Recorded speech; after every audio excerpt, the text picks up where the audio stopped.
Bonjour et bienvenue dans cette nouvelle vidéo d'Objectif 15. Alors aujourd'hui on va aller sur un chantier de VMC double flux. Donc on a installé dans un pavillon des années 2010. Voilà, c'est une VMC Flair 325.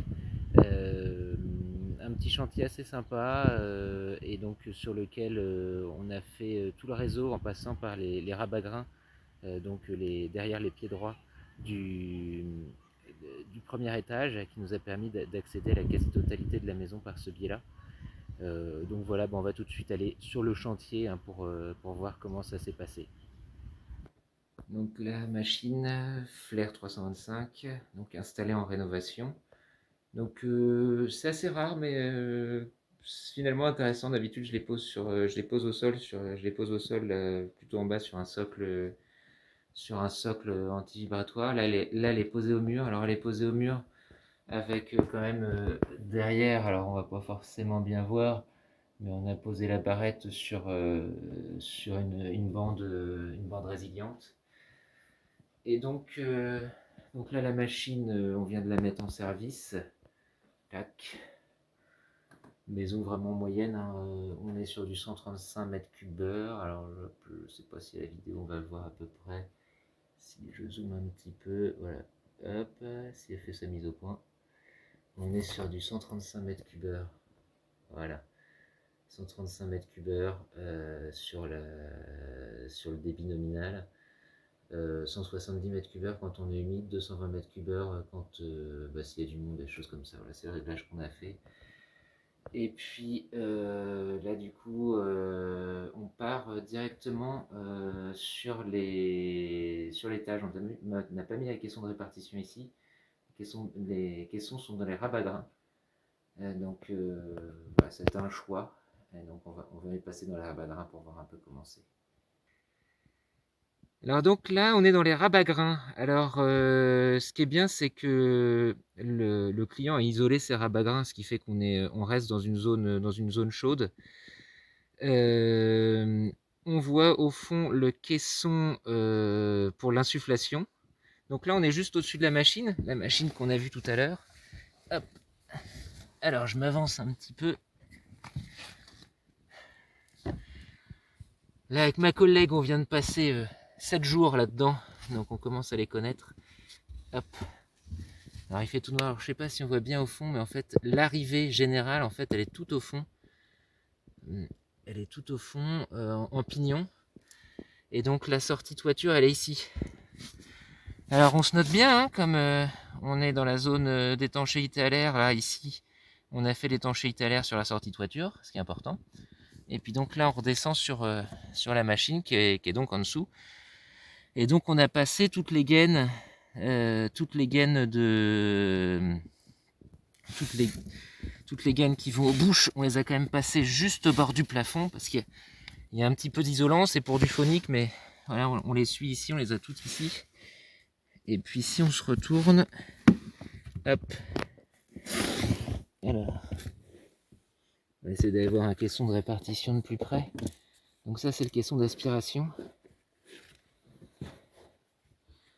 Donc oui, donc pour les gaines, en fait, je préférais les mettre le long du plafond pour qu'elles soient quand même au plus proche de la température de la maison.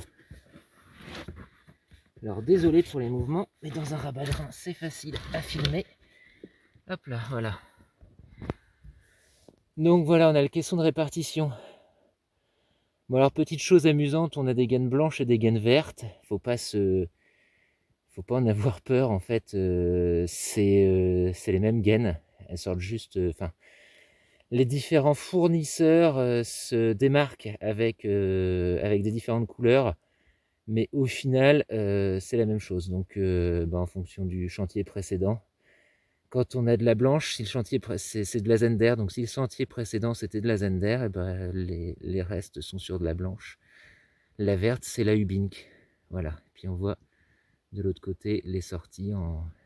Là, c'est une bouche de bureau de l'autre côté. Donc là, on plonge.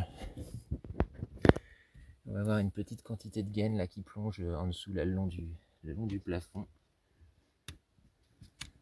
Hop là.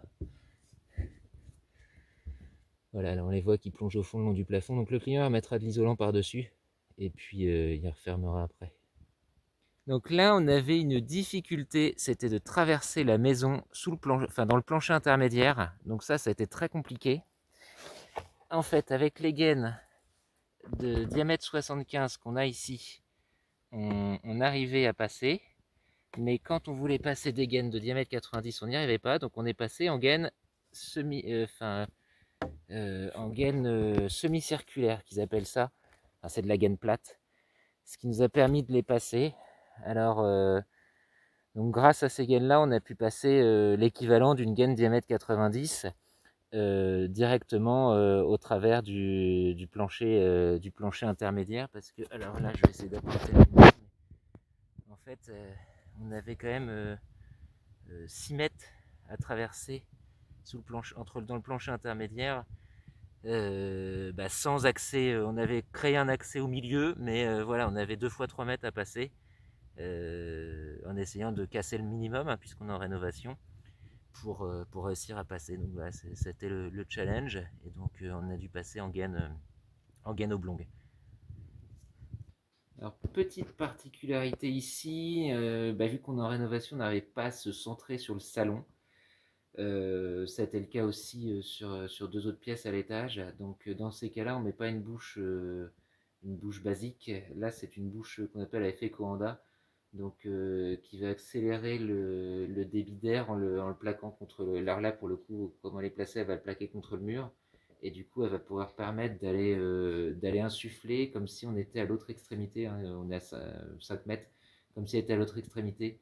Donc, ce qui permet, quand on n'a pas réussi à passer la bouche au bon endroit, de, de pouvoir. Alors, je précise, c'est la machine à laver, hein, c'est pas quelqu'un qui vomit dans les toilettes. Ce qui permet de pouvoir placer une bouche un peu excentrée quand on n'y arrive pas en rénovation.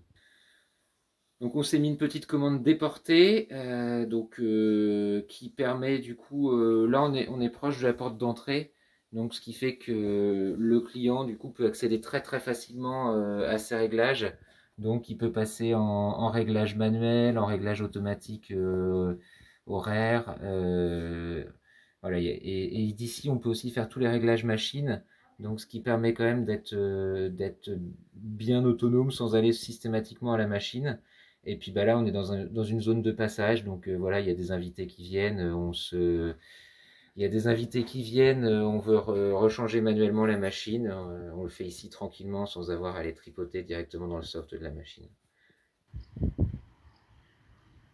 Donc voilà, donc on voit ce chantier-là avec cette VMC Flair 325 qui s'est vraiment très bien déroulé, hein, on avait prévu de le faire sur 7 jours, on l'a fait sur 7 jours. On a eu un petit peu de difficulté à traverser la maison pour accéder au deuxième rabat-grain. Ça a été la seule vraie difficulté de ce chantier. Ça permet aussi de montrer comment on peut passer en rénovation sur une double flux, hein, puisque comme quoi c'est possible. Voilà, maintenant la vidéo est maintenant terminée. Je vous invite à aller regarder les autres vidéos de la chaîne qui vont s'afficher de part et d'autre de l'écran. Je vous invite aussi à liker, à partager la vidéo et n'hésitez pas à commenter si vous avez des remarques à faire. Voilà, ça fait toujours plaisir. Et moi je vous dis à une prochaine sur Objectif 15.